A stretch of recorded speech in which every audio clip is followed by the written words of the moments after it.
Now 2 days ago I did a video about Renaissance increasing their holdings onto Nio by over 4,700%, which was massive, which was bullish. I mean, to see Renaissance increasing their holdings like that, it was just out of this world. I mean, Renaissance, you know that it's founded by Jim Simpson, or billionaire Jim Simpsons, and seeing billionaires coming to buy Nio like this, it shows you the potential that lies within companies like Nio. I mean, one of the good things or the latest developments around that acquisition of so many shares of Nio from Renaissance is that Renaissance sold around 86% of its Tesla positions and 50% of its Nvidia positions, and bought 12 million Nio shares in just Q3, which is massive. And it shows you that if billionaires are positive like this onto Chinese equities like Nio, it is massive, it is bullish, because it is not the very first time we are seeing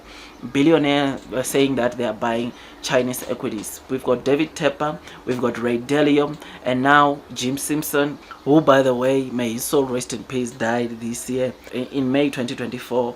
This company Nio, it's set for greatness. His hedge fund company believes that it is set for greatness, which therefore acquiring 12 million shares, I think it's a massive statement, bullish statement on itself, to solidify the sentiment around Nio. So this is amazing, man. I mean, I know we've got other billionaires, David Tepper, Ray Dalio, who are positive onto the Chinese equities, and they are said they are going to continue investing onto the Chinese equities because there's a massive potential there.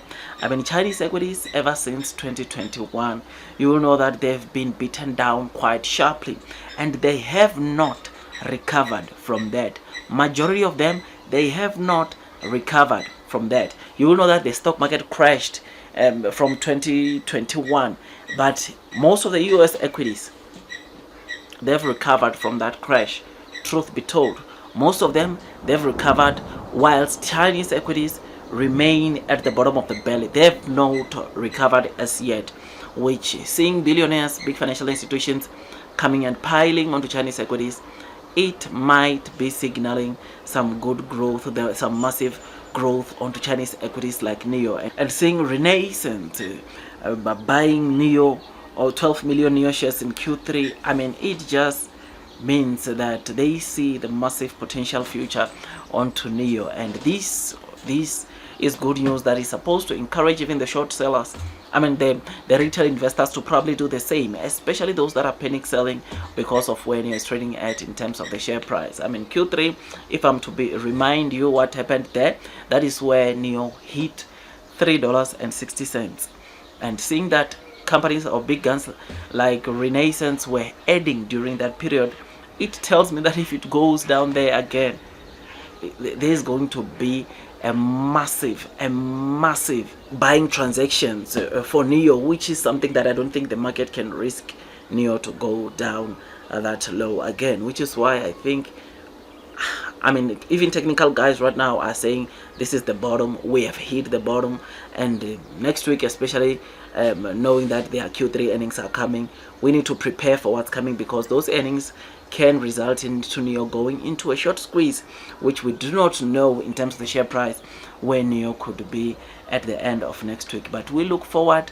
I think we just need to brace ourselves for what is coming. Long term will win, man, and to see that big institutions continue increasing their holdings onto Nio, it is bullish. I mean, the sentiment around the big financial institutions when it comes to Nio, it is just bullish, man. Some are upgrading Nio from neutral to overweight. Some are increasing or are changing the sentiment from neutral to buy, which is something that shows you that big financial institutions sees the potential onto Nio. Big financial institutions, I mean, JP Morgan had to go, or it took JP Morgan to go visit 3 Onvo stores to increase their price target onto Nio, to change their sentiment around Nio based on what they saw, based on the traffic they saw coming into the Onvo stores. And because of that, they increased their holdings onto Nio. They changed their sentiment and increased the price target, because what they saw is something that was quite surprising, and because of that, they came and increased their price target onto Nio to around $9 per stock, which is something that is bullish, something that is massive. $8-9 per stock, which is bullish, which is massive. So yeah, man, tell me what you think about this. I think we need to brace ourselves. Next week Wednesday, Nio might do a massive short squeeze, which we have been waiting for quite some time right now. I mean, one of the videos I did before this one, we're talking about what to expect on those Q3 earnings, and I think one of the things that so many of the investors will be looking for is the guidance for Q4 and the gross margins. I think if I'm to sum the earnings to 2 points, gross margins and guidance, it's some of the things that will be important. I know there is total loss, of course, generated per quarter, cash and cash equivalent, revenues, earnings per share, but to me what's important is the gross margins. Are the gross margins now improving? Did the gross margins hit 10%? If yes, that is bullish. Is Nio guidance good enough? If yes, that is bullish. If those two are good enough, then obviously a short squeeze is coming, right? So yeah, man, do your own due diligence. That's all from me. Don't forget to hit the like button, comment and subscribe. And once you subscribe, don't forget to hit or click that notification bell so that at least you get notified by YouTube every time I drop a new content. Long term will win. Blue sky is coming. That's all from me, and God bless you all.